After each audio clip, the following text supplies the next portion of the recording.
जय श्री राम, जय हिंद, जय भारत। दोस्तों, मैं कमांडो संग्राम सिंह बलोदा रिंगस आज आपके सामने जो चीज़ें बताने जा रहा हूँ और जो बात आपके सामने शेयर करने जा रहा हूँ, वो बातें बहुत से बच्चों को तो किसी ग्राउंड के माध्यम से या किसी स्कूल के माध्यम से या अपने माता पिता के माध्यम से कहीं ना कहीं उनको सीखने को, देखने को मिल ही जाती है। तो सबसे पहले हम इस चीज़ की शुरुआत करते हैं तो सबसे पहले अपने ईश्वर को याद करते हैं। सबसे पहले किसी भी जगह पर जाते हैं तो सबसे पहले अपने माता पिता का ध्यान करना चाहिए। फिर उसके बाद में अपने प्रथम गुरु, जो अपने पहले गुरु हैं, उनको याद करना चाहिए। और फिर उसके बाद में हमें उस कार्य को अपने इष्ट को ध्यान में रखकर करना चाहिए। तो उस कार्य की होने की क्षमता कम से कम अगर 20% है तो वो कार्य होने की क्षमता 70% से ऊपर हो जाती है।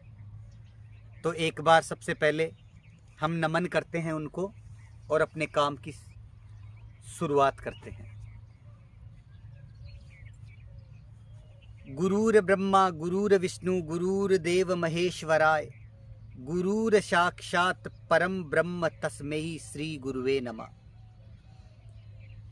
बताने वाले ने गुरु को ब्रह्मा के समान, विष्णु के समान और शंकर के समान बताया है कि गुरु जो, यह कोई ज़रूरी नहीं है कि जो आपको ग्राउंड में सिखाते हैं वही आपके गुरु हैं, स्कूल में पढ़ाते हैं वही आपके गुरु हैं। जिस जगह से आप अच्छी चीज़ें ग्रहण कर सकते हो, जिससे आप अच्छी बातें ग्रहण कर सकते हो, आपका दोस्त भी हो सकता है, आपकी पत्नी भी हो सकती है और आपका दुश्मन भी हो सकता है, उससे भी आप यह सीख सकते हो, वही आपका गुरु है। तो सबसे पहले गुरु का सम्मान होना ज़रूरी है। तो दोस्तों, आज के युग में हम देखते हैं, जो इस समय युग जो चल रहा है उसमें हम देखने में आता है बच्चों को लगभग छोटी सी असफलता से बच्चे हताश हो जाते हैं और मेहनत के पड़ाव को बीच में ही रोककर अपनी गाड़ी को दूसरे ट्रैक पर ले लेते हैं। तो हमें ऐसा करना नहीं चाहिए। हमें कम से कम भी उसके लिए 3 प्रयास तो कम से कम करने ही चाहिए। और हो न हो, एक मकड़ी से सीखा राजा ब्रुस ने, तो उस समय तो 16 बार वो मकड़ी नीचे गिरी और 17वीं बार में उसने अपनी मंजिल प्राप्त की। तो हमें हमेशा इस बात को भी ध्यान में रखना चाहिए कि पता नहीं किस दौर पर, किस समय अपनी मेहनत, अपना रंग, अपना असर, अपनी चीज दिखा जाए। और पुराने समय से ये बातें, ये लाइनें काफी समय से चलती हुई आ रही है कि असफलता एक चुनौती है, इसे स्वीकार करो। क्या कमी रह गई देखो और सुधार करो। जब तक न सफल हो नींद चैन को त्यागो तुम, संघर्ष का मैदान छोड़कर मत भागो तुम। कुछ किए बिना ही जय जयकार नहीं होती और कोशिश करने वालों की कभी हार नहीं होती। अगर आप अपने टारगेट के प्रति, अपने काम के प्रति जब तक अपने आप को संयमित नहीं करेंगे तब तक कुछ भी नहीं हो सकता। आपको हमेशा एकाग्रता के साथ, एकाग्र होकर अपने कर्तव्य और पथ पर ध्यान देना चाहिए। सफलताएं तो अपने आप ही आ जाती है। सबसे पहले आप में एक अच्छे संस्कार का होना जरूरी है। अगर आप में अच्छे संस्कार नहीं हैं, आपका चरित्र अच्छा नहीं है और आप एक सच्चे आदमी नहीं हैं, तो आप कुछ भी नहीं कर सकते। और जो आदमी सच्चा होता है, चरित्रवान होता है, उसके सामने परेशानियां तो बहुत आती है, पर उसको अपनी परीक्षा समझो। जो परेशानी आपके सामने आती है उसको अपनी परीक्षा समझो कि ये मेरी परीक्षा का समय चल रहा है और मैं जितना दृढ़ होकर यहाँ टिक जाऊंगा उतना ही सफल हो जाऊंगा। आप एक बढ़िया से बढ़िया नौकरी लग गए और उसके बाद में आप में एक गलत आदत हो गई, आप जुआ खेलने लग गए, आप शराबी हो गए तो आपकी सफल कमाई भी, एक आदतन शराबी या एक पिया हुआ व्यक्ति कितनी भी सही बात और सच्ची बात बोल दे, एक निम्न ज्ञान वाला व्यक्ति भी उसकी बात पर कभी यकीन नहीं करेगा दोस्तों।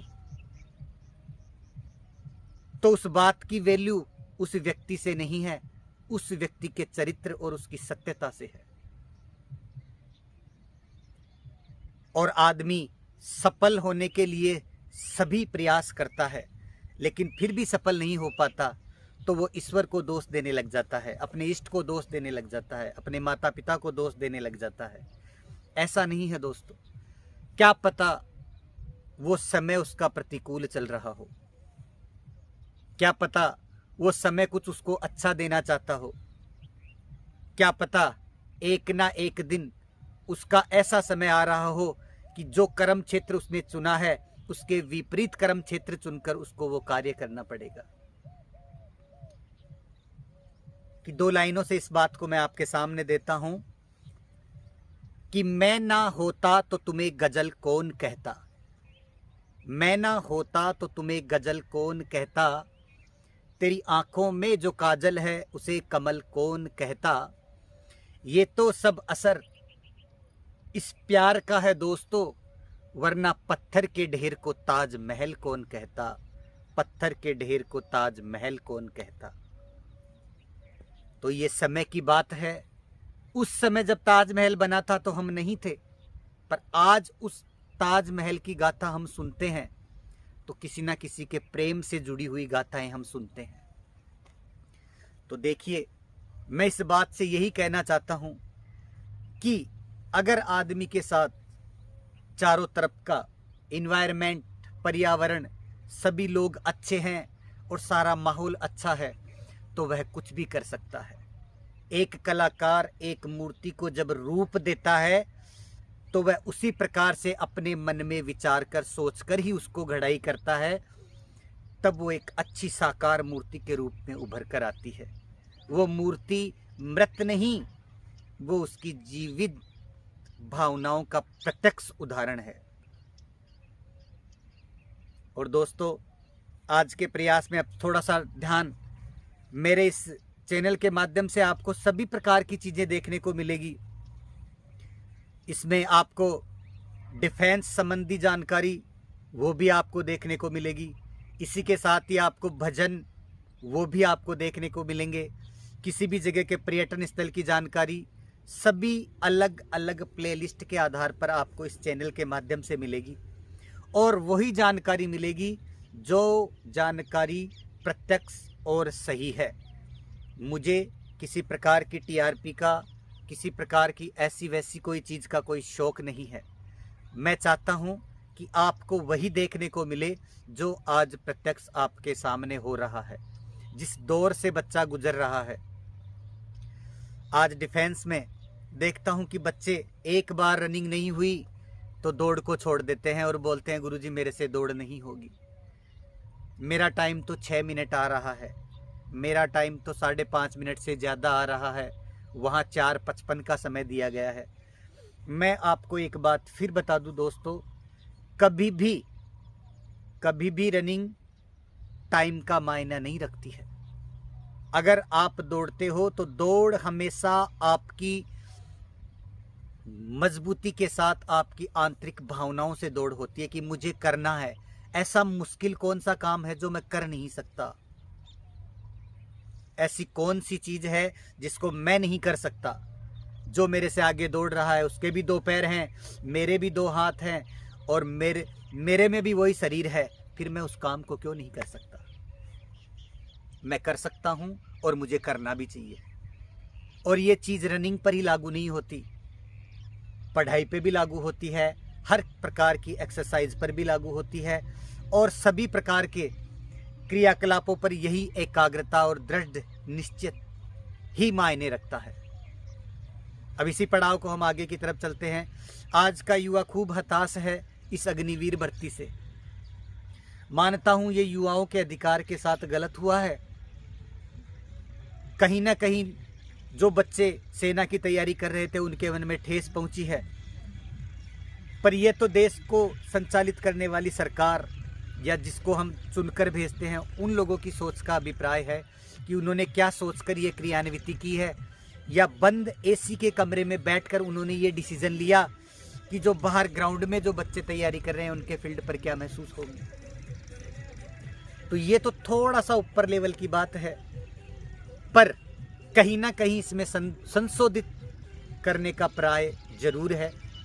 मैं जरूर गवर्नमेंट से या भारतीय सरकार से यह कहना चाहूँगा कि यह बच्चों के साथ गलत हो रहा है, इसमें थोड़ा सा उनको सुधार करना चाहिए।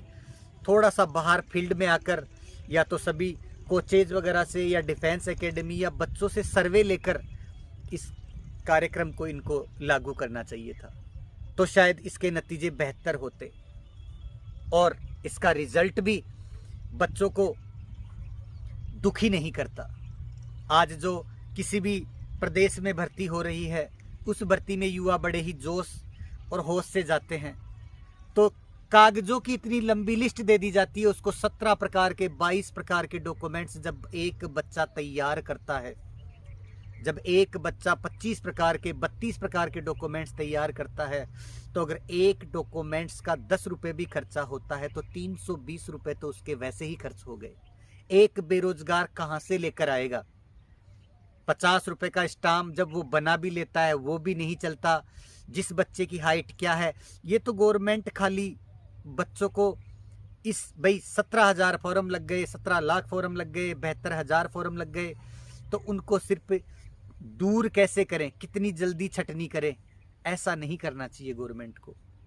मैं गवर्नमेंट से ये निवेदन करता हूँ, सरकार से, उस भर्ती बोर्ड से, जो कर्नल साहब ये भर्ती करने आते हैं या जो ब्रिगेडियर साहब ये भर्ती करने आते हैं या जो जिस क्षेत्र में भर्ती हो रही है, मेरा हाथ जोड़कर निवेदन है, चाहे वो बच्चा लास्ट मुकाम पर रह जाए पर उसको कम से कम अंतिम सूची तक अवसर देना चाहिए।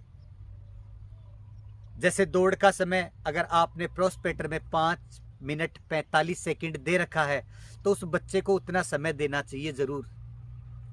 उसमें उस बच्चे का क्या दोष है जब 4:25 वाले बच्चे का टाइम उस ग्राउंड में 4:30 आ रहा है और उस बच्चे का सबसे पीछे वाली लाइन में 300 बच्चों के पीछे अगर उसका नंबर पड़ गया तो 4:25 टाइम थोड़ी आ जाएगा उसका। तो भावनात्मक रूप से उसके साथ गलत हो रहा है। मैं भारतीय सरकार को और रक्षा मंत्रालय या गृह मंत्रालय जो भी हैं, बड़े बड़े उच्च अधिकारी, आला अधिकारी हैं, मैं भी एक फोर्स मेंबर हूं, मैं उनका ध्यान इस जगह पर एक बार जरूर लेकर आना चाहूँगा। पूरे देश में युवा जो बच्चों के फ़ोन आते हैं, मुझे बोलते हैं गुरुजी इस बार रनिंग नहीं हुई, इस बार बीम नहीं हुई, इस बार मुझे डॉक्यूमेंट्स में निकाल दिया, जो बच्चा, तो उनकी कहीं ना कहीं चयनित प्रणाली में कहीं ना कहीं दोष है। एक बच्चा 2 साल ग्राउंड में फिट हो जाता है तो जो उसको ग्राउंड में फिट करने वाले डॉक्टर थे क्या वो सही नहीं थे?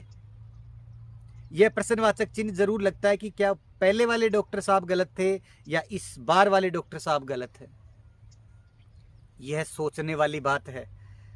उस बच्चे की क्षमता में दौड़ पास कर ली तो वो बच्चा अपने आप में तो ये संतुष्ट है कि मैं तो पिछली बार से ही मेडिकल फिट हूं, तो मेरा तो कोई पॉइंट है ही नहीं। ऐसा कौन सा दोष आ गया जो उस बच्चे को फिट ना करके उसको रेफर दे दिया जाता है, फिर उसको अनफिट कर दिया जाता है।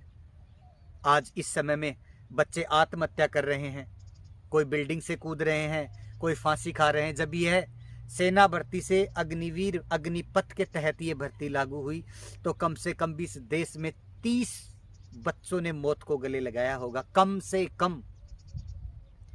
जो तो न्यूज़पेपर बोलते हैं इस बात को, मैं नहीं बोलता। तो उन 30 बच्चों के घर वालों की आत्मा पर क्या बीती होगी, कोई सोच सकता है इस बात को? क्या उनके इस प्रश्न का जवाब देने वाला कोई है कि आज इतने दिनों के बाद उनके ऊपर क्या बीत रही है? जिन माता पिता ने अपना बच्चा खोया है वो तो वो ही जानते हैं कि उनके ऊपर क्या बीत रही है। एक बच्चे के सपने चकनाचूर हो गए इस अग्निवीर भर्ती में, जिसकी उम्र 22 साल थी, जिसकी उम्र 23 साल थी। 2 साल कोरोना काल ने उसको भर्ती का मौका नहीं दिया और वो भर्ती नहीं हो पाया।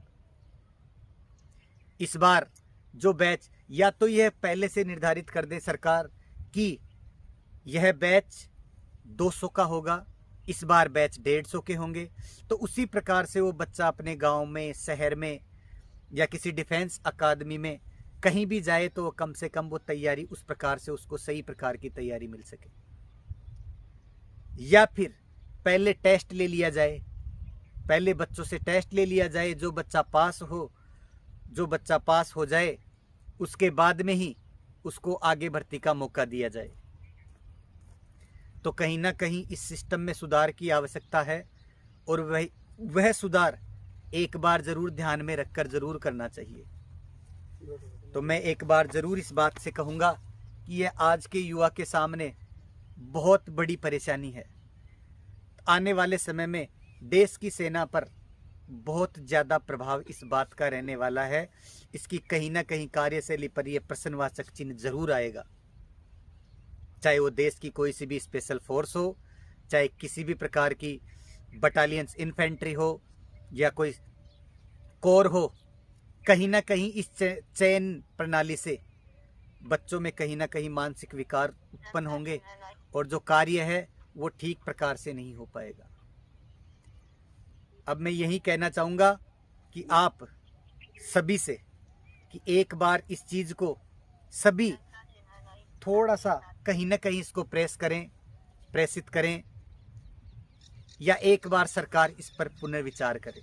अब आगे बढ़ते हैं दूसरी पर कि आज के समय में हम देखते हैं कि यह तो सेना भर्ती है, चाहे एयरफोर्स हो, चाहे नेवी हो, चाहे किसी प्रकार की कोई भर्ती हो, चाहे किसी प्रकार के कोई एग्ज़ाम हो, बच्चों को जो प्रोस्पेक्टर दिया गया है उसी प्रकार से करना चाहिए। आज आर्मी भर्ती, अग्निवीर भर्ती का जो प्रोस्पेक्टर गवर्नमेंट एक बार बाहर भेजती है उस प्रकार से भर्ती ली नहीं जाती। ग्राउंड में कुछ अंदर होता है। जो बच्चा 2 साल में हाइट में फिट है, रनिंग में एक्सीलेंट है, इस बार उस बच्चे को हाइट में निकाल दिया गया। और कम से कम भी 5 केस तो मेरे पास ऐसे हैं जिन बच्चों को हाइट में निकाल दिया गया। तो वो बच्चों की भावनाओं के साथ ये गलत हुआ है। एक बार इस पर ज़रूर विचार करना चाहिए और देखना चाहिए। और दूसरी बात जो देखने में आती है आज की जनता में, आज की दुनिया में, यह है कि मैं क्यों ऑब्जेक्शन करूं इस बात का। जब तक हम अपने आप को नहीं बदलेंगे तब तक किसी प्रकार के युग को नहीं बदल सकते। हम बदलेंगे, युग बदलेगा, युग बदलेगा, तभी एक सच्चे और सफल राष्ट्र का निर्माण होगा। लेकिन हम सिर्फ बिस्तर पर सोए सोए ही अपना रिजल्ट लेना चाहते हैं। फोन करेंगे, हाँ गुरुजी ऐसा हो रहा है, हो जाएगा क्या? अरे जब तक उस चीज़ की पहल नहीं करोगे, किसी के सामने उसको लेकर नहीं जाओगे, तब तक कहाँ तक इस बात को आप पहुंचा सकते हो? अगर उसका विरोध प्रदर्शन करना है तो एक निर्धारित प्रणाली से, कोई ज़रूरी नहीं है हम दंगे करें, कोई ज़रूरी नहीं है हम तोड़फोड़ करें। बहुत सी प्रणालियां ऐसी है, उस प्रकार से हम लिखित में देकर भी, किसी प्रकार की प्रणाली में भी किसी को बताकर, बड़े उच्च अधिकारी को सूचित करके भी हम उस चीज़ का विरोध प्रकट कर सकते हैं। पर आजकल के युवा जो देश की संपत्ति को नुकसान पहुंचाते हैं, यह भी गलत है। अगर हम सच्चे और सफल रूप से जाकर भी अगर किसी को ये बात सूचित करें तो भी ये हो सकता है। पर लोग इस चीज़ को आगे आने के लिए, अपना राजनीतिक कैरियर चमकाने के लिए कुछ दिन तो साथ होते हैं, फिर वो अपने आप को बैकफुट ले आते हैं और बच्चे वहीं गुमराह हो जाते हैं। तो अगर ये मेरा वीडियो किसी ऐसे व्यक्ति के पास पहुंचता है कि वो बच्चों के लिए कुछ कर सके, तो मेरा निवेदन है, चाहे वो देश के प्रधानमंत्री हो, चाहे वो देश के राष्ट्रपति हो, चाहे वो देश के गृह मंत्री हो, चाहे वो देश के रक्षा मंत्री हो, या किसी भी प्रकार की एकेडमी के युवा, मैं भी हमेशा हर पल बच्चों के साथ हूँ। मैं हमेशा बच्चों के साथ हूँ और बच्चों के भविष्य के लिए ही तत्पर हूँ। और मैं भी इस देश का कहीं ना कहीं एक छोटा सा आंशिक रूप से एक पार्ट हूँ। चाहे मेरी गिनती महासागर कि एक बूंद ही हो, पर कहीं ना कहीं गिनती जरूर है। तो मेरा सभी बच्चों से, सभी गार्जियंस, अब आजकल के युवा ये बोलते हैं मेरा बच्चा तो डॉक्टर की तैयारी कर रहा है, मैं इस बच्चों की इस भर्ती का क्यों विरोध करूं। आजकल सभी यही सोचते हैं। आज जो नियम अग्निवीर अग्निपथ के तहत आया है, कल वो डॉक्टर के लिए भी होगा, कल वो एक आरएएस अधिकारी के लिए भी होगा, कल वो एक टीचर के लिए भी होगा। तो ये तो एक शुरुआत है। तो दोस्तों, मैं तो ये कहना चाहूँगा आपसे, फिर वही बात, आप सोचोगे कि विरोधाभास ही विरोधाभास शब्द गुरु जी के आ रहे हैं, पर अब की बार जो मेरी आंतरिक आत्मा को इस अग्निपथ भर्ती में, इस नियम से मुझे ठेस नहीं पहुंची, लेकिन इस भर्ती प्रक्रिया से मुझे बहुत सी ठेस पहुंची है और बहुत बड़ा आघात लगा है। अगर आपको आघात लगता है या आपको ये बात महसूस होती है कि नहीं ये गलत है, तो आप भी इसका खुलकर विरोध करें और खुलकर इस बात को सभी के सामने प्रेषित रखें, समझाएं, बिना किसी क्रोध के, बिना किसी दंगे फसाद के, सिर्फ बैठकर ही समझाएं। माना कि हम आपकी नज़र में कुछ भी नहीं, पर हम क्या चीज़ हैं जरा उनसे पूछना जिन्हें हम हासिल ही नहीं। दोस्तों, बहुत सी ऐसी चीज़ें हैं, आजकल बड़े बड़े बैनर, बड़े बड़े नाम के पीछे लोग जाते हैं। बहुत सी प्रतिभाएं भी ऐसी गांव में छुपी हुई हैं जिनको उभरने का मौका नहीं मिलता, जिनको आगे आने का मौका नहीं मिलता। उनके पास इतनी सुख सुविधाएं नहीं हैं कि वो इस चीज़ को आगे बढ़ावा दे सके या अपने आप को ले जा सके। लेकिन उन प्रतिभाओं को आगे लाए कौन? क्योंकि उनसे कोई स्वार्थ पूरा भी तो नहीं होता किसी का। अगर किसी का स्वार्थ पूरा हो, किसी की कोई बात पूरी हो, तब तो उसको आगे भी लेके जाए। जो सेवक बनते हैं फिर वो बाद में जाकर लालची हो जाते हैं।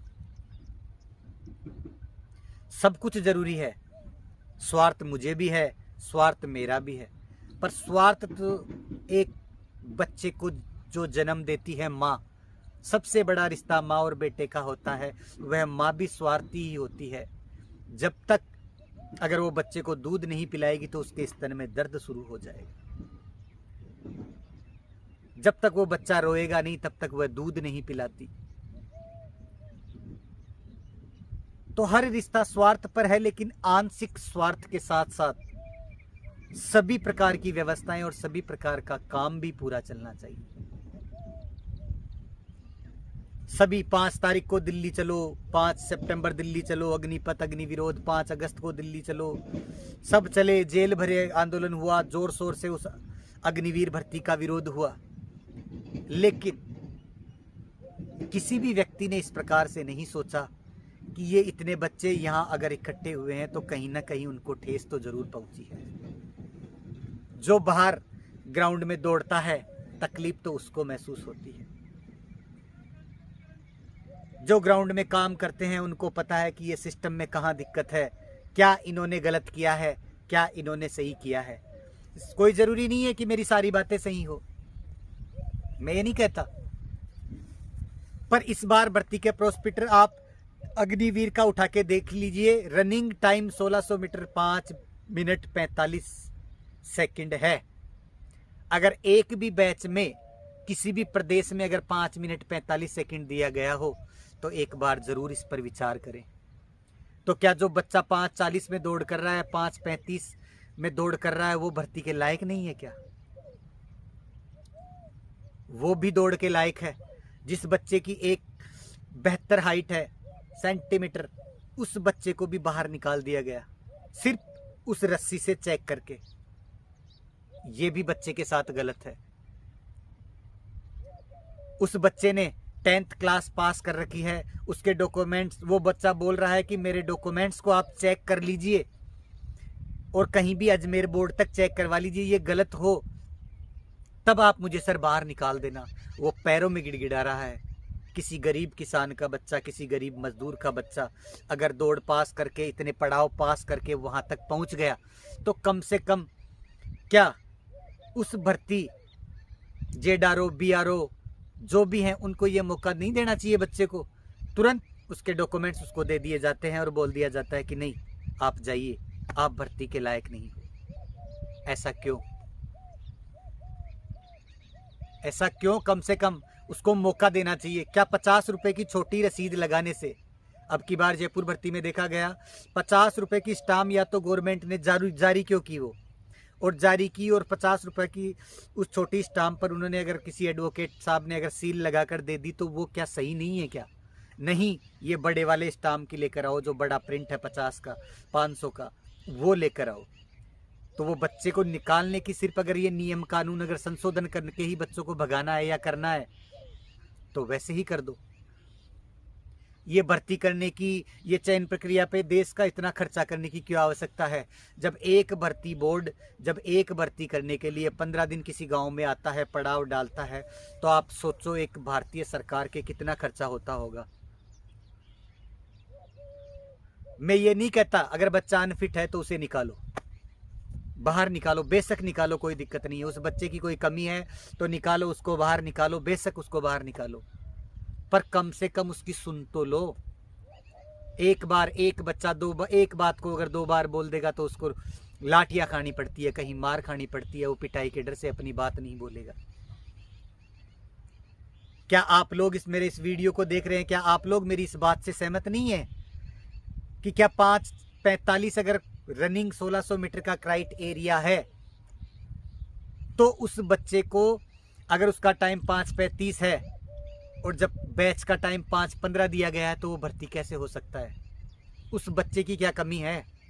एक बार सरकार आकर, एक बार मंत्री जी, जो गृह मंत्री जी हैं या जो रक्षा मंत्री जी हैं, एक बार बैठकर, या जो उनका चयन बोर्ड है, एक बार बैठकर इस चीज में संशोधन तो करें कम से कम।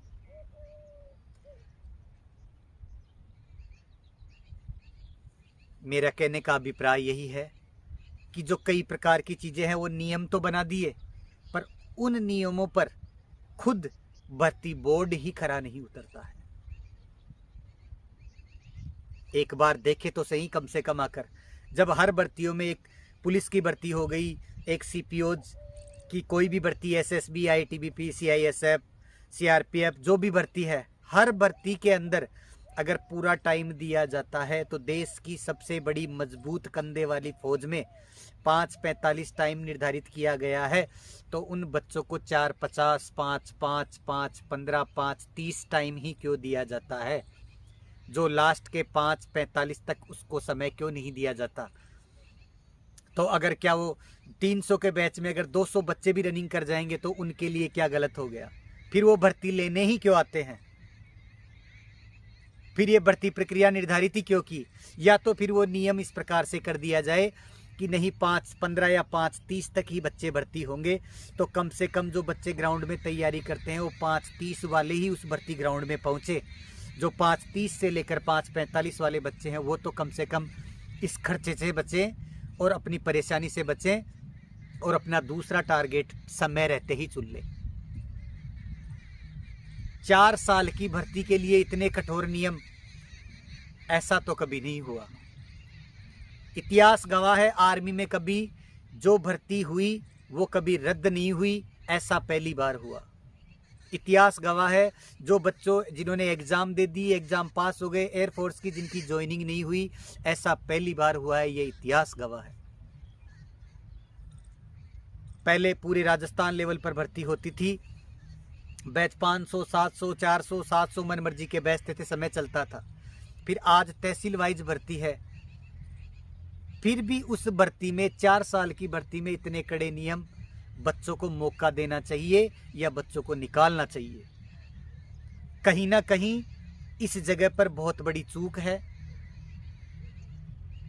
और सबकी अपनी अपनी सोच है, और मैं तो बिल्कुल शांत तरीके से इस बात का विरोध प्रकट करता हूं कि एक बार कहीं ना कहीं इस चयन प्रक्रिया या प्रणाली में या तो नियम में संशोधन करो, या फिर अगर इस नियम से भर्ती करते हो तो कम से कम उन बच्चों को ये मौका दो कि वो अपना काम जिस प्रकार से मेहनत करते हैं, एक बार कोई उठकर देखे तो सही कि वो बच्चा 6 महीने तैयारी करता है या 3 महीने तैयारी करता है, ना उसको रात को नींद नहीं आती, जब वो 4 बजे उठ खड़ा होकर ग्राउंड में आता है, सर्दी गर्मी बरसात जैसी जिल्लत किल्लत यातना होती है उसको सहन करता है, अपने कोचेज अपने गुरुजी या अपने गांव में किसी की 10 बात सुनता है, तो उसकी अगर मानसिकता पर वो डिप्रेशन का शिकार नहीं होगा तो क्या होगा उस बच्चे के साथ? सोचो तो सही, सोच कर देखो तो सही। आप तो सिर्फ गोल घूमने वाली चेयर पर बैठते हो और अपना डिसीजन लिख देते हो कि नहीं ऐसा कर दो, लेकिन एक बार जाकर देखो तो सही होता क्या है किसी के साथ। लेकिन ये किसी ना किसी दबाव के तहत, किसी ना किसी यातना के तहत ये सब दुनिया अपने विचारों को दबा के रख सकती है। कमांडो संग्राम सिंह बलोदा अपने विचारों को दबा कर नहीं रख सकता। मेरे मन में जो था मैंने वो कह दिया। अगर ये मेरा वीडियो भारत सरकार तक पहुंचता है या किसी मंत्रालय तक पहुंचता है या कोई ऐसे व्यक्ति के पास पहुंच सकता है कि जो इस नियम में संशोधन कर सके, तो या तो उस 5:45 के समय में संशोधन करे या फिर उस हाइट वाले मेजरमेंट के नियम में संशोधन करे या फिर इस भर्ती प्रक्रिया में संशोधन करे या किसी ऐसे व्यक्ति को नियुक्त करे कि वो एक बार इस पर निगरानी जरूर रखे कि यह एक्चुअली में कम से कम हुआ है कि नहीं हुआ, ये इस नियम के तहत ये भर्ती हुई है कि नहीं हुई है। आज ये जो आत्महत्या बच्चे कर रहे हैं, जो घर छोड़ रहे हैं, यह इस सेना में ऐसे बच्चों की भर्ती नहीं हो पाएगी। और जो बच्चे भर्ती होके जाएंगे वो भी अपने आप को ये समझेंगे कि मैंने तो यह काम बहुत बड़ी फतेह हासिल की है, तो वो भी आगे जाकर उस काम को बड़ी ईमानदारी से नहीं करेंगे। यह एक ही डिपार्टमेंट ऐसा है जिसमें कुछ भ्रष्टाचार की हदें कम है। आने वाले समय में यह डिपार्टमेंट भी भ्रष्टाचार के इतने अधीन हो जाएगा कि देश में सेना नहीं, सेवक नहीं, सिर्फ ऐसे लोग रहेंगे जो सिर्फ ये इंतजार करेंगे कि मेरा तो 4 साल दुबई का वीजा है, मुझे तो करना है और जाना है। और फिर उन 4 साल की नौकरी के दौरान भी जो 25% आप लोगों ने भर्ती किए हैं, उनके बीच में भी ऐसी होड़ लग जाएगी कि वो भी अपने आप को साबित करने के लिए बड़े बड़े व्यक्तियों के जैक लगाएंगे। जिस बटालियन में जाएंगे, जिस रेजिमेंट में जाएंगे, वहां जाकर सिर्फ वो जैक लगाएंगे कि इन 25% में मुझे शामिल करो। तो हर जगह इस प्रकार से होगा। मानता हूं लोग बोलेंगे कि तू इतना लोड क्यों ले रहा है, तेरे साथ ऐसा क्या जैसे चल रहा है वो चलने दे। लेकिन मैं उन लोगों में शामिल नहीं हूं, मुझसे ऐसा होता नहीं, गलत चीजें मुझसे बर्दाश्त होती नहीं। चाहे बेशक मैं इसमें कुछ कर नहीं सकता, लेकिन फिर भी अगर मैं 1 और 1 11, फिर 1 और 1 111, फिर 1 1 1 1 1111, फिर 1 1 1 1 1 11,011 भी मुझे होना पड़ेगा तो मैं जरूर होऊंगा। और उन बच्चों के साथ जरूर होऊंगा मैं कि जो बच्चे मुझे बोलेंगे या जो बच्चे मुझे कहेंगे मुझे किसी प्रकार के कोई राजनीतिक कैरियर की आवश्यकता नहीं है। मैं तो जो गुरु हूं और जो कोच हूं वही बना रहना चाहता हूं। मुझे ज़्यादा किसी बड़े पद की या मुझे किसी प्रलोभन की आवश्यकता नहीं है, पर कम से कम जो हो बच्चों के साथ वो सही हो। देने वाला दाता ईश्वर है, जो मेरे को ही नहीं, जो बिना हाथ पैर वाले पक्षी को भी अगर चुग्गा दे रहा है तो मुझे भी देगा। पर लोगों को जगने की आवश्यकता है। मैं ना तो किसी सरकार का विरोध करता, ना मैं किसी व्यक्ति विशेष का विरोध करता, पर लोगों को कहीं ना कहीं उठने की, जगने की और पहल करने की आवश्यकता है। वो भी शांत तरीके से, इस देश की किसी प्रकार की संपत्ति को बिना नुकसान पहुंचाए हुए या किसी व्यक्ति विशेष को बिना आघात पहुंचाए हुए कहीं ना कहीं कुछ करने की उन्हें आवश्यकता जरूर है और उन्हें जरूर भी करना चाहिए। और लोगों को बिल्कुल भी हताश नहीं होना चाहिए कि मैं ना, किसी की पतझड़ में बहार आती है, किसी को बहारों में भी फूल नहीं मिलते। किसी की पतझड़ में बहार आती है, किसी को बहारों में भी फूल नहीं मिलते। किसी की कब्र पर बन जाते हैं ताजमहल और किसी की कब्र के कफन तक नहीं सिलते, कफन तक नहीं सिलते। इस देश में बहुत से ऐसे लोग भी हैं जिनके बड़े बड़े मरने के बाद लोग मकबरे बना देते हैं, किसी के यहाँ टाइल लग जाती है, किसी के क्या हो जाता है। लेकिन कुछ लोग तो ऐसे भी हैं जिन्हें मिट्टी भी नसीब नहीं होती। कोई बाढ़ में बह जाता है, किसी के चिथड़े चिथड़े उड़ जाते हैं, कोई कहाँ पर कोई एक्सीडेंट के अंदर बिनना पड़ता है सड़क पर से। आप उसी प्रकार से सोचो कि कोई ज़रूरी नहीं है, मैं भी नहीं सोचता, आप भी मत सोचो। कोई ज़रूरी नहीं है कि मैं कलेक्टर नहीं बना, कोई ज़रूरी नहीं है कि मैं धीरू भाई अंबानी की तरह पहले पेट्रोल पंप पे काम करता फिर आज करोड़ों का मालिक होता और मेरे भी बच्चे होते, वो भी आज करोड़पति होते। पैसे की सब सोचते हैं, रोजगार की सब सोचते हैं।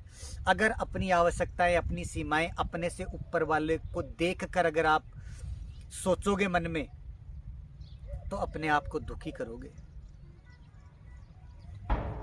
अपने आप को दुखी ही रखोगे, आंतरिक मन से दुखी हो जाओगे कि नहीं मेरे पास ओडी नहीं है, मेरे पास फॉर्च्यूनर नहीं है। अरे कम से कम ये तो देखो कि इस दुनिया में वो लोग भी हैं जिनके पास दोनों पैर ही नहीं है। ईश्वर ने तुम्हें इस लायक तो बनाया कि तेरे पैर तो दोनों सही सलामत है, तू चल तो सकता है। किसी के पास खाने के लाले पड़ रहे हैं, तू ये तो सोच तेरे पास खाना तो नसीब है। इस दुनिया में ऐसे लोग भी हैं जो जिनको सुबह का खाना नसीब हो गया तो शाम की सोचते हैं कि क्या होगा।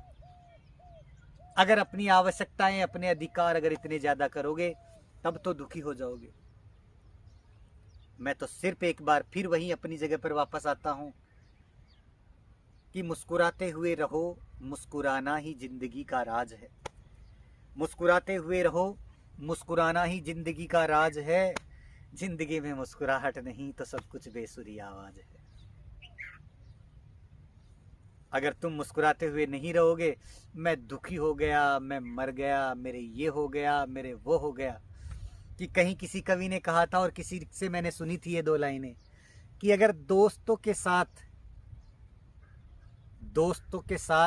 इस शरीर को खोल लेते विचारों से, दोस्तों के साथ इस शरीर को खोल लेते विचारों से, तो आज अस्पताल में ये नौबत नहीं आती कि इसको खोलना पड़ता इन औजारों से। बड़ी सुंदर लाइनें हैं कि दोस्तों के साथ इस शरीर को खोल लेते विचारों से, तो आज यह नौबत नहीं आती कि अस्पताल में खुलाना पड़ता इन औजारों से।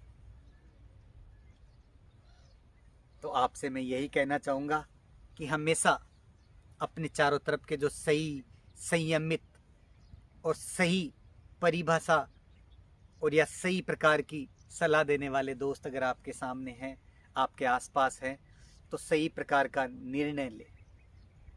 गलत का विरोध करें, गलत का विरोध करें, चाहे वैचारिक ही करें, पर करें जरूर,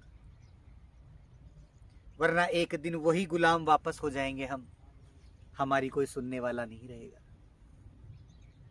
जब अपने ऊपर दुख आता है तो हम ईश्वर को याद करते हैं, लेकिन जब सुखी जीवन होता है तो हम किसी को याद नहीं करते। जब पैर में कांटा चुभता है तो हे राम हे माँ याद आती है, लेकिन अगर जब हम सही आराम से सो रहे होते हैं, बिल्कुल सोफे पर ऐसी चल रही होती है, तब हमें कोई याद नहीं आता। कि दुख में सुमिरन सब करे, सुख में करे न कोई। दुख में सुमिरन सब करे, सुख में करे न कोई। जो सुख में सुमिरन कर ले तो दुख काहे को हो।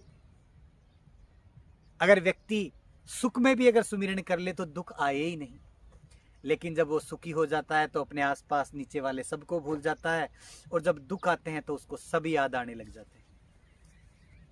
तो एक बार फिर दोस्तों, मेरी बातें काफ़ी लंबी है, मेरे विचार काफ़ी लंबे हैं, आपके सामने सिर्फ ये लगता है आपको, लेकिन फिर भी मैं बोलता हूँ, बोलता रहूँगा, और आपके सामने ही हमेशा।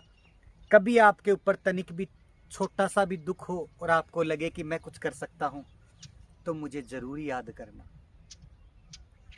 मैं हमेशा जो मुझे आता है वो आपके सामने प्रेषित ज़रूर करूँगा। जो मुझसे संबंधित है उससे संबंधित चीज़ें ज़रूर कहूँगा। चाहे मुझे सुख में याद मत करना, पर मेरा निवेदन है दोस्तों, एक बार मुझे दुख में ज़रूर याद करना।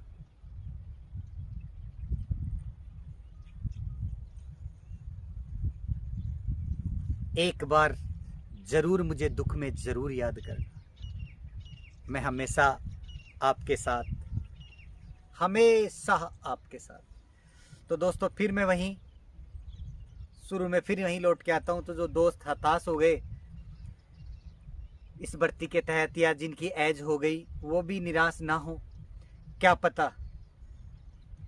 पता कब वो सवेरा निकले और कब ऐसा सूरज भी निकल कर कोई ना कोई कभी ना कभी कहीं ना कहीं आएगा जो आपकी भावनाओं की कदर करेगा, और इस नियम में ज़रूर कुछ संशोधन व बदलाव होगा। तो जो सच्चे देश सेवा करना चाहते हैं, मैंने बच्चे बहुत से ऐसे देखे हैं जो मुझे बोलते हैं कि गुरुजी चाहे 10 दिन ही नौकरी करूं पर एक बार सेना की नौकरी ज़रूर करूं। बेरोजगारी तो अलग चीज़ है, पर एक मध्यम वर्गीय मजदूर परिवार, एक किसान परिवार, या जो भी लोग हैं, एक जो कम पढ़े लिखे लोग हैं, उनके लिए ये सबसे आसानी से मिलने वाली, सुगमता से मिलने वाली नौकरी थी, या एक ऐसी सेवा थी जिससे बच्चे आराम से कर सकते थे। लेकिन इसके नियम में इतना बदलाव करके इन बच्चों के लिए एक बड़ी महाभारत बना के रख दी है।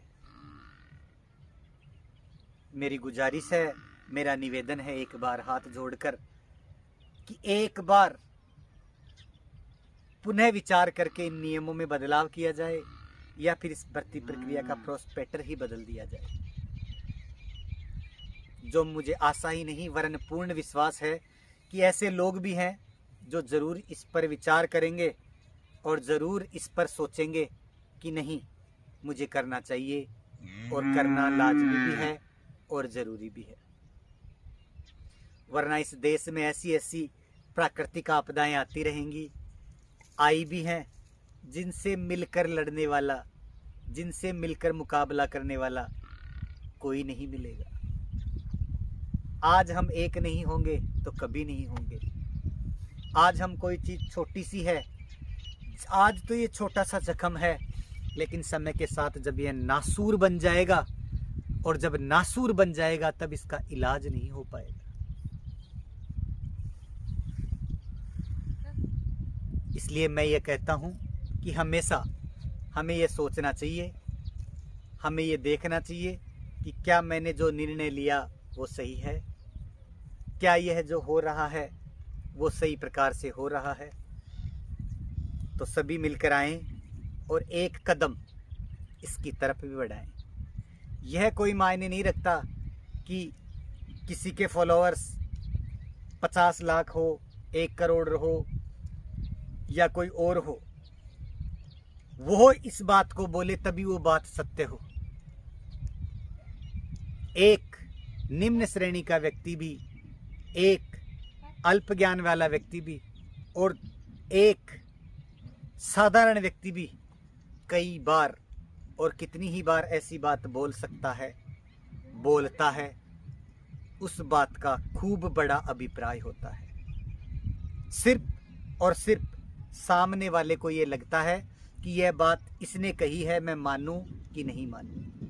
आज किसी बात को अक्षय कुमार, किसी बात को सलमान खान, किसी बात को शाहरुख खान, या किसी बात को कोई बड़े जनरल साहब या कर्नल साहब बोल देंगे तो बच्चों को बहुत जल्दी विश्वास हो जाएगा।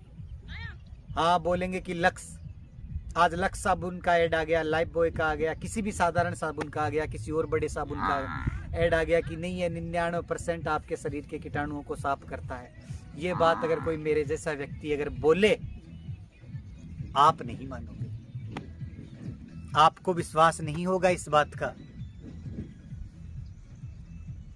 क्योंकि ये बात मेरे जैसे साधारण व्यक्ति ने कही है।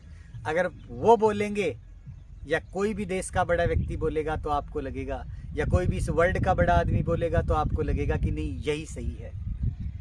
तो एक बार उस छोटी से छोटी बात का या बड़ी से बड़ी बात का एक बार आकलन जरूर करके देखें। किसी भी काम को करने से पहले एक बार जरूर इस बात का आकलन जरूर करें।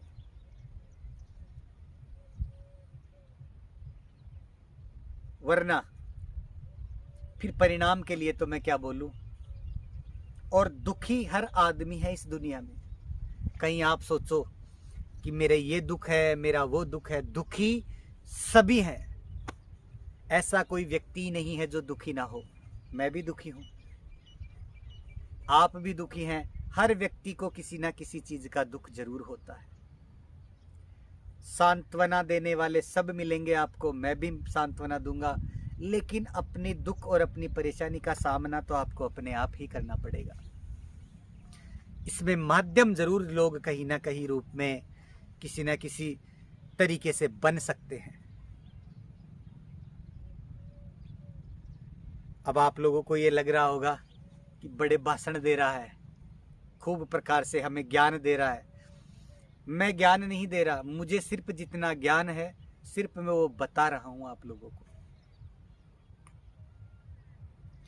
अगर आपको अच्छा लगे तो भी आप मुझे बता देना, और आपको गलत लगे तो भी आप मुझे कमेंट्स करके बताना ज़रूर कि सर आपने यह बात गलत बोली है, तो मैं उस बात में वापस पुनः विचार कर जरूर सुधारने की कोशिश करूंगा, पूर्णतया जरूर सुधारने की कोशिश करूंगा। मैं आज भी एक छोटे से छोटे व्यक्ति से, एक छोटे से छोटे बच्चे से, एक छोटे से छोटे कार्यक्रम से या एक बड़े से बड़े व्यक्ति से हमेशा सीखता रहता हूँ। आदमी सीखने को एक चोर से भी सीख सकता है, एक डाकू से भी सीख सकता है। वो यह सीख सकता है कि मुझे चोरी नहीं करनी है, वरना एक दिन मेरा हश्र भी ये होगा कि मुझे दर दर की ठोकरें खानी पड़ेगी। मेरी ऐसी कोई मंजिल ही नहीं रहेगी जिस जगह मैं अपना सर छुपा सकूं। सीख सकता है आदमी, कोयले से भी सीख सकता है, सीख सकता है आदमी एक हीरे से भी सीख सकता है।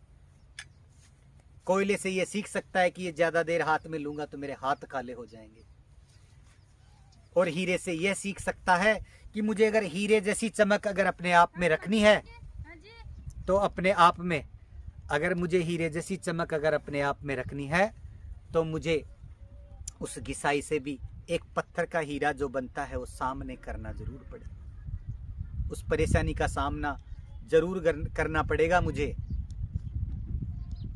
अब इसी प्रकार से जिस प्रकार से एक सोना तपकर कुंदन की तरफ चमकता है, बिल्कुल उसके चमक आती है, उसी प्रकार से मैं ये कहना चाहूँगा कि ऐसा कोई भी काम, एक सफलता का कोई भी प्रकार का शॉर्टकट नहीं होता है। हमें उस सफलता के लिए ज़रूर मेहनत करनी पड़ेगी और ज़रूर करनी भी चाहिए। अगर हम मेहनत नहीं करेंगे तो कोई भी काम नहीं होगा। अगर आप पढ़ोगे नहीं तब भी नहीं होगा, अगर आप दौड़ोगे नहीं तब भी नहीं होगा। अरे फिजिकल एक्सरसाइज से तो एक फायदे नहीं, 5 फायदे हैं, कम से कम 5 फायदे हैं। अगर आप फिजिकल करते हो तो एक तो आपका स्वास्थ्य ठीक, मस्तिष्क ठीक, आपके विचार ठीक, और एक आपकी एक्टिविटीज़ ठीक, और एक जो आप बाहर ग्राउंड में जाओगे देखोगे तो आपके सभी प्रकार से आपको एक माहौल ऐसे लगेगा कि नहीं वास्तव में मुझे पैदल चलूँगा मैं रोज़ भाई अब, और एक जिन लोगों से मिलोगे तो फ़ोन से नहीं तो आमने सामने आचार विचार का आदान प्रदान होगा। तो कहीं ना कहीं अगर मानसिक विकृति आपके अंदर आ गई हो उससे आप दूर हो जाओगे। और आप सभी से मेरा फिर एक बार निवेदन है कि ये ना सोचें कि मेरी उम्र तो 22 साल नहीं है, मैं कौन सा आर्मी की तैयारी करूँगा। अरे आप नहीं होंगे तो कहीं ना कहीं आपका भाई होगा, कहीं ना कहीं आपका रिश्तेदार होगा, कहीं ना कहीं, और कुछ भी नहीं होगा तो आप भी इस देश का एक हिस्सा हो। और एक छोटी से छोटी ईंट, छोटी से छोटी बजरी के कण से मिलकर ही एक अच्छे और सदृढ़ मकान का निर्माण होता है जिसकी नींव मजबूत होती है। तो एक बार फिर मैं तो जिस फील्ड से संबंधित हूँ उसी फील्ड की बात कर रहा हूँ कि गा तो हम भी सकते हैं मगर राग हो, गा तो हम भी सकते हैं मगर राग हो, नाच भी सकते हैं हम मगर साज हो। कौन कहता है ताजमहल साझा ने बनवाया, बनवा तो हम भी सकते हैं मगर वो मुमताज हो, बनवा तो हम भी सकते हैं मगर वो मुमताज हो। आदमी सब काम कर सकता है, बस अपने आप को जगाने की आवश्यकता है। अगर वो अपने आप जग गया, आप जग जाओगे तो ये जग जग जाएगा।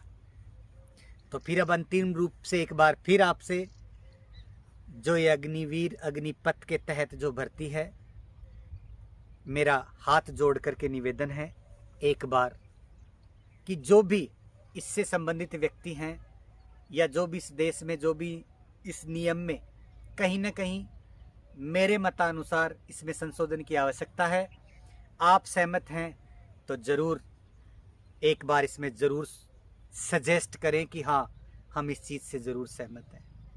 अगर आपको सही लगती है तो ये ज़रूर बताएं कि इस मायने सही लगती है, और आपको अगर गलत लगती है तो यह मायना ज़रूर बताएं कि हाँ, ये इस प्रकार से गलत लगती है।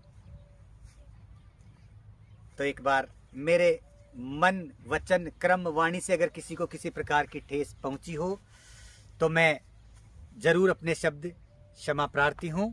और दोस्तों, एक बार फिर आपको इस चैनल पर हर प्रकार की जानकारी, हर प्रकार के रंगारंग कार्यक्रम, हर प्रकार की चीज़ें जो मुझे अच्छी लगेगी वो शायद मैं आपके सामने अच्छे तरीके से प्रेषित करूंगा, और वो शायद आपको भी अच्छी लगेगी। और मैं आपका अपना हूं, आप मुझे ज़रूर एक बार प्रेषित करके या कमेंट्स करके ज़रूर मुझे आप बताएंगे कि आप को यह सब जानकारी किस प्रकार से लगी, कैसी लगी। अच्छी लगी हो तो बताना, और ना लगे तो भी बताना। और आपके पास अगर किसी भी ज़रिए से मेरा ये चैनल का लिंक अगर पहुंचता है तो एक बार सब्सक्राइब ज़रूर करें, और वीडियो को लाइक और अनलाइक तो आप अपने हिसाब से देखना, लेकिन कमेंट्स ज़रूर करके बताना।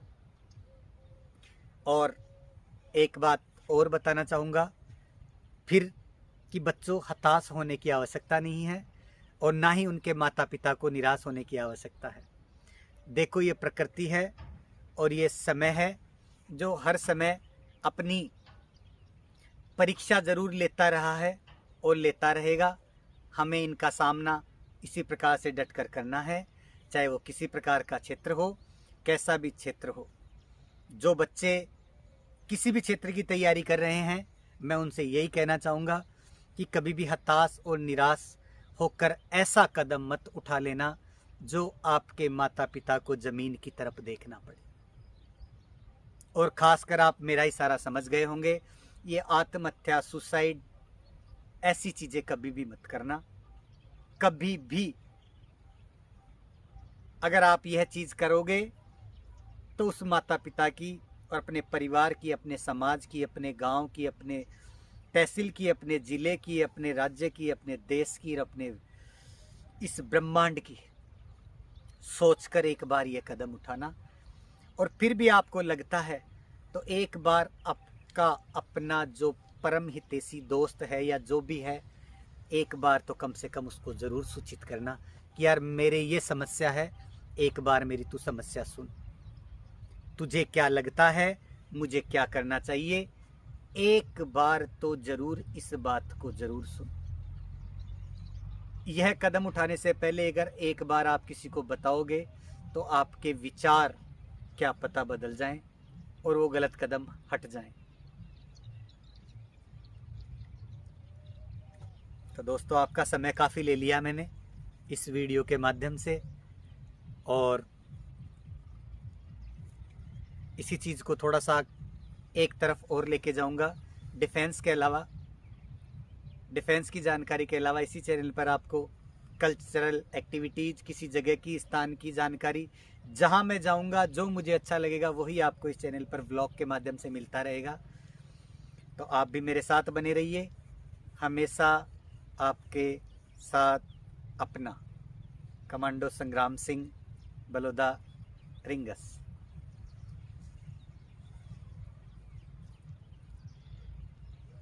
और तो दोस्तों, क्या कहें,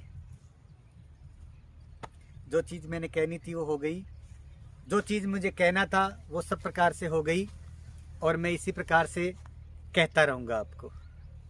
लेकिन मैं एक बात और कह दूँ, थोड़ा सा आपका समय लूँगा, 7 या 8 मिनट और एक बार। तो ये बात सुनकर एक चीज़ मेरे दिमाग में आ गई थोड़ी सी। आप यह बिल्कुल भी मत सोचना कि मैंने किसी चीज़ का, इसमें किसी के अधिकारों को हनन करने की बात कही है। सबके अपने अपने मताधिकार हैं, सबके अपने अपनी वैचारिक सोच है और सबकी अपनी अपनी पर्सनल बातें हैं दोस्त। बस मैं तो सिर्फ गलत काम के तहत, गलत चीज़ें मुझे ठीक नहीं लगती, झूठ बर्दाश्त नहीं, तो उसी प्रकार से मैंने आपको दिया है अपने विचार। और बाकी सभी आदमी नहीं बदलता, उसको वक्त बदल देता है, उसकी परिस्थितियां बदल देती हैं, पर वो अपने आप के पास ऐसी स्थिति और ऐसे पर्याय ना बनाए कि इस प्रकार की स्थिति सामने आ जाए।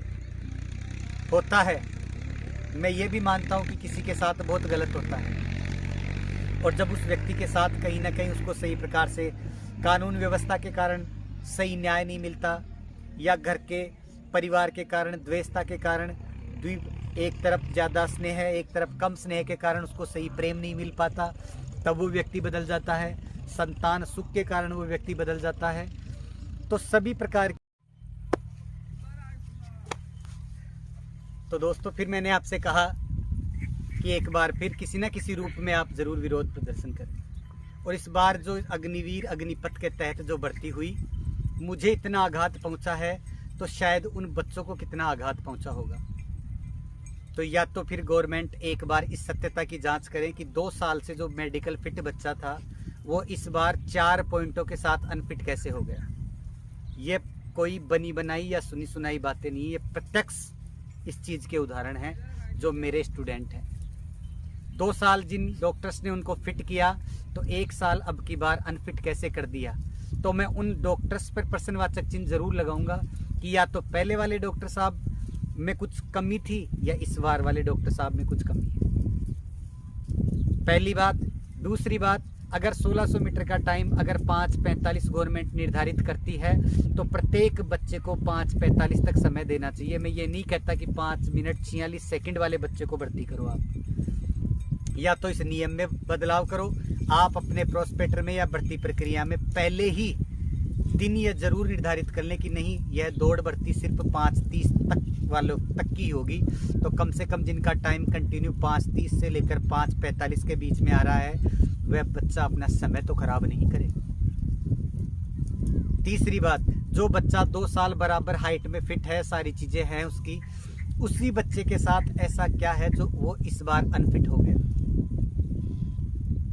उसकी हाइट दब थोड़ी गई, या उसकी एडी इतना घिस थोड़ी गई कि उसकी हाइट कम हो गई। एक्सीलेंट रनिंग बच्चा, 2 साल डॉक्टर ने हाइट नाप कर फिट कर दिया, इस बार उसको रस्सी से बाहर कर दिया जाता है। तो जो बच्चा 12 महीने कहीं दूर घर से रहकर तैयारी करता है और फिर उसके साथ ऐसा होता है, तो वो बच्चा आत्महत्या नहीं करेगा, या घर वालों से झगड़ेगा नहीं, या कोई चोरी डकैती अगर नहीं करेगा तो वो करेगा क्या फिर। अगर उसकी भावनाओं के साथ कहीं ना कहीं अत्याचार होता है, तो वो बहुत गलत बात है। मैं कोई भड़काऊ पोस्ट नहीं डाल रहा हूं कि कोई इस चीज़ को देखकर भड़के, या कोई अपने आप को इस प्रकार से उग्र रूप से करे। पर मैं तो किसी ना किसी जो इस चीज़ के कर्ता धर्ता हैं, एक बार इस चीज़ पर दोबारा अमल कर जरूर विश्वास करें। मेरा किसी से कोई कंपटीशन नहीं है, मेरा किसी से कोई द्वेषता का कोई कारण नहीं है, ना ही मेरा कोई राजनीतिक कारण है, ना ही मेरा कोई इसमें इतना बड़ा आर्थिक कारण है, और ना ही इसमें कोई मेरा कोई द्वेषता का कारण है। मैं सिर्फ अपनी भावनाएं यहाँ प्रकट कर रहा हूँ, वो भी भावनात्मक रूप से और बिल्कुल सोच समझकर संयमित तरीके से, पूर्ण होशो हवास में। चाय मैं पीता नहीं, नशा मैंने आज तक किसी सुपारी का भी किया नहीं। मैं सिर्फ पूर्ण रूप से एक शांत दिमाग से यह बात बोल रहा हूँ। अगर ये वीडियो आपके पास आता है किसी ना किसी रूप में, तो इनको ज़रूर आगे बढ़ाएं, शेयर करें। मैं ये नहीं कहता कि आप इसको पसंद करें या ना करें, बस आप अपने तरीके से, अगर आपको गलत लगे तो अनलाइक कर दें, और आपको सही लगे तो लाइक करें। पर कमेंट्स करके ज़रूर बताएं मुझे अनलाइक करने से पहले कि इसमें यह बात आपने गलत कही है, आप यह गलत बोल रहे हैं। तो फिर मुझे और भी सुधरने का और भी कोई बात सुधारने का मौका मिल जाएगा। और इसी मंच पर मैं हमेशा आपके साथ मिलता रहूँगा। इसी चैनल पर मैं आगामी वीडियो के साथ, चाहे वो कल्चरल वीडियो हो, चाहे वो किसी धार्मिक जगह की जानकारी हो या किसी नदी पहाड़ नाले या ऐसी जानकारी जो मुझे ऐसे लगेगी कि नहीं मेरे साथ साथ इन श्रोताओं को भी ये सही जानकारी उपलब्ध हो, बढ़ा चढ़ाकर कुछ भी पेश नहीं करूँगा। मेरे इस चैनल पर जो मिलेगा वो फैक्ट, शांत, साधारण, जो ऑन ग्राउंड सही है वही चीज़ आपको बताऊंगा। एक्स्ट्रा ऐसी चीज़ कुछ नहीं, जो होगी वो बिल्कुल फैक्ट बातें होंगी और ये सब बनावटी नहीं है, ना ही किसी के अधिकारों के तहत है। यह इस चैनल पर जो सब कुछ है वो मेरा अपना और स्वयं का अधिकार है। आप कोई भी कमेंट्स अगर करते हैं तो एक बार मुझे ज़रूर करें और बताएं। आपके कमेंट्स से मैं ज़रूर सुधार लेकर आऊँगा। आप एक कमेंट्स ज़रूर करके मुझे बताना, ये मेरा निवेदन है आप लोगों से कि आप चाहे मुझसे छोटे हो चाहे बड़े हो, चाहे ज्ञान में कम हो या ज़्यादा हो, शत हो या विशत हो, चाहे किसी भी श्रेणी में महिला हो या पुरुष हो या बच्चा हो, चाहे कुछ भी हो, चाहे आप पहली क्लास या LKG UKG में भी जाने वाले हों, आप मुझे सुझाव देंगे, मैं उस पर अमल जरूर कर उसको क्रियान्वित करने की पूरी कोशिश करूंगा। आपके साथ हमेशा इन्हीं विचारों का आदान प्रदान मैं करता रहूंगा और जो मेरे पास आते रहेंगे वो मैं आपके पास प्रदर्शित करता रहूंगा। और ये दुनिया तो एक कलाकार है जो भिन्न भिन्न प्रकार के रंगमंच सबको मिलते हैं और वो अपना किरदार निभाना होता है। एक छोटे से जीवन में बच्चे का किरदार, फिर एक जिम्मेदारी का किरदार, फिर युवावस्था, फिर एक संयम का किरदार और बुजुर्ग अवस्था में फिर एक अपने परिवार का किरदार उसको निभाना ही पड़ता है, जो आप सभी निभा रहे होंगे और निभाते भी होंगे। बातें खूब लंबी हो गई तो आप लोग इस चीज़ से खूब ज़्यादा मानसिक लेने की आवश्यकता नहीं है। एक बार फिर, जो छोटे हैं उनके लिए स्नेह, प्यार भरा हमेशा स्नेह आप लोगों के लिए। जो समकक्ष हैं उनके लिए राम राम, अस्सलाम वालेकुम, सत श्री अकाल, जो भी हैं, और जो मेरे बड़े माता पिता हैं या उनके समान बड़े बुजुर्ग हैं उन सभी को सादर चरण स्पर्श। एक बार फिर जय हिंद, जय भारत।